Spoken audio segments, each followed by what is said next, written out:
YouTube, welcome back. Today we have this problem called to be or not to be.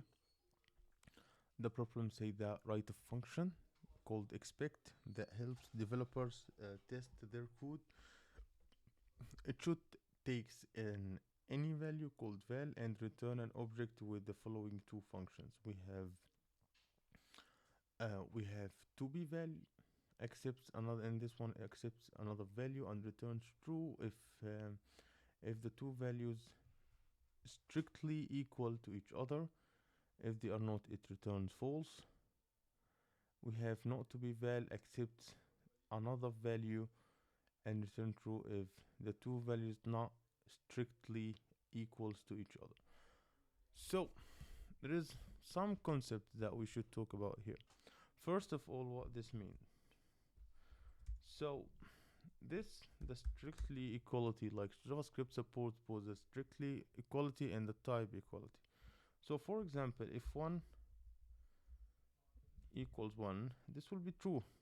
Both of them have the same value and both of them have the same type, because this one check the value and the type. It will be true. But if 1 is a string, it will be false, because they don't have the same type. They have the same value but not the same type.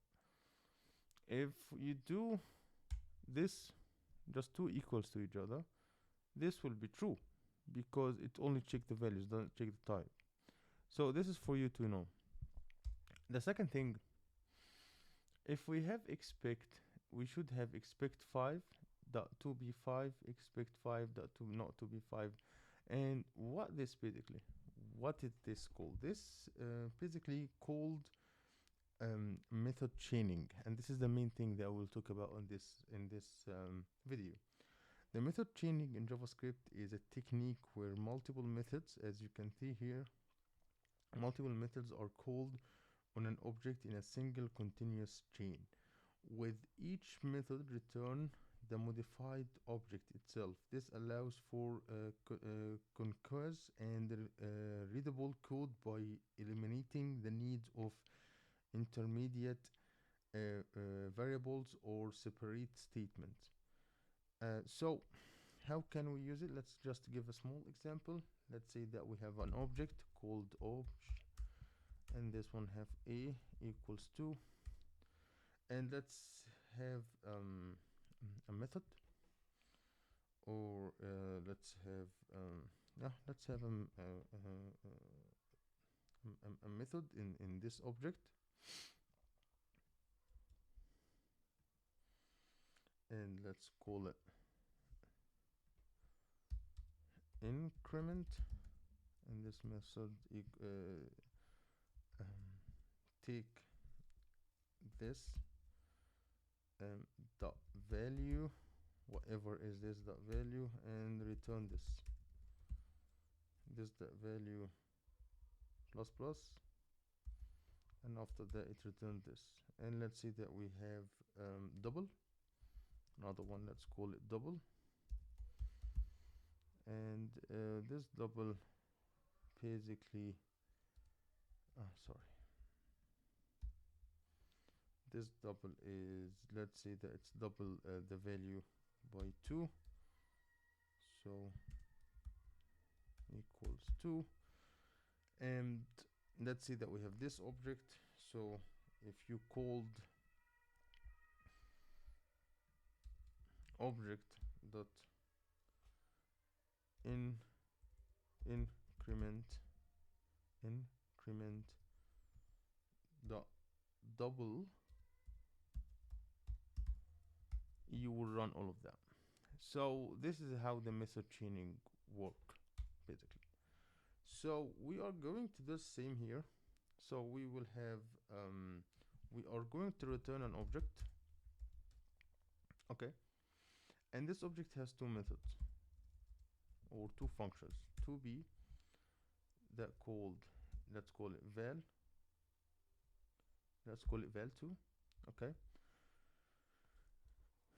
And this function would be, I'm saying if, no, as we are saying here, if not,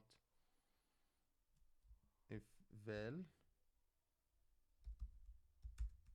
not strictly equal to val2, we throw an error. And I will talk about what throw an error is. Otherwise, or let's say we throw new error called not equal. Otherwise, we return true. And let's have not to be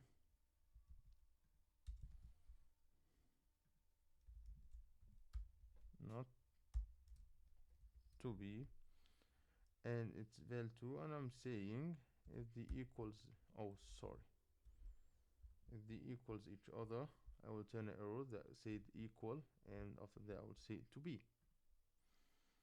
Okay, it's wrong. Why it's wrong? I guess I did it wrong. Not to be. Why it's wrong?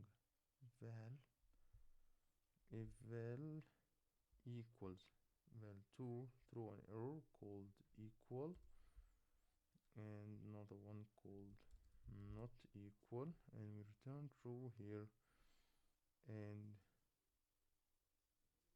return true. What is wrong? We return an object value 2. Yeah, okay, it solves the problem with the message that I'm sending. Okay, so let's just talk about, because you will have a lot of follow-up questions when you do this type of thing. So first of all, we will talk about the method chaining and okay, okay, let me a minute, because I'm just try to read, because I just prepared my paper, so be easier for me to just read directly other than memorizing. So first question that it comes, what does it means when functions return object or other functions in JavaScript? Because if you can see here, the function returns an object and the object returns a function. So when a function returns an object or another function, it is making use of something called the higher order function, and we talked about this one in previous videos. It's making use of higher order functions and factory functions. Higher order functions are functions that operate on other functions. Basically, the higher order functions is the functions that return other function, either by taking them as an argument or by returning them as a returning result. The factory functions, on the other hand, are functions that return object instance. This concept is crucial in functional programming and provide us a way to encapsulate and reuse the code. How does method chaining work in JavaScript?